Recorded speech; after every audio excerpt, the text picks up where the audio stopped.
美国公布上新的研究，在市面卖塑胶干仔底水，1公升有24万粒塑胶粒仔，而且大部分是会当走入去人类细胞的纳米塑胶粒仔，敢会影响咱的健康，要该检测。美国哥伦比亚大学加罗格斯大学的研究人员，自美国市面上3种卖了正好装伫塑胶干仔内面的水，测到每1公升的水内面平均有24万的塑胶微粒，其中9成是纳米塑胶微粒，比科学界本来估计高10到100倍。If the plastic particles breaks up, it does not stop at micron size. It can actually go even smaller. So once the size goes below 1 micron, people call it nanoplastics because now its size is in the nano range.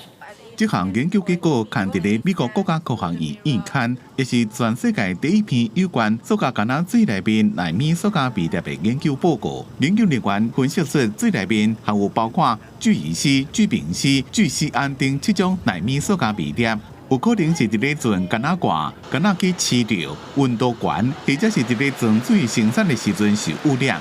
因为纳米塑胶微粒的寸少只个那头毛的1/10001，会当对人体组织包括消化系统甲肺走入去肺内面，传递合成真侪化学物质，搁再互人体细胞吸收。研究人员讲，将搁再确定塑胶微粒对人体健康的伤害。而且，怎么伫咧粪泉内面，抑个南北极的冰内面，也发现比纳米塑胶微粒较大粒的塑胶微粒。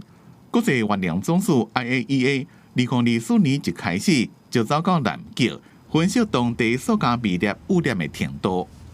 Poniendo especial atención en la fracción más pequeña de los microplásticos y intentando identificar los orígenes, ya sea los que son arrastrados por corrientes marinas desde otras partes del planeta, como aquellos que son generados propiamente en Antártida.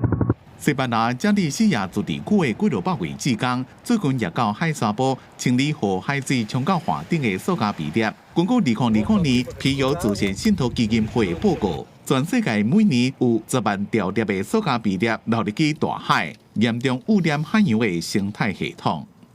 公司新闻金元庆编辑。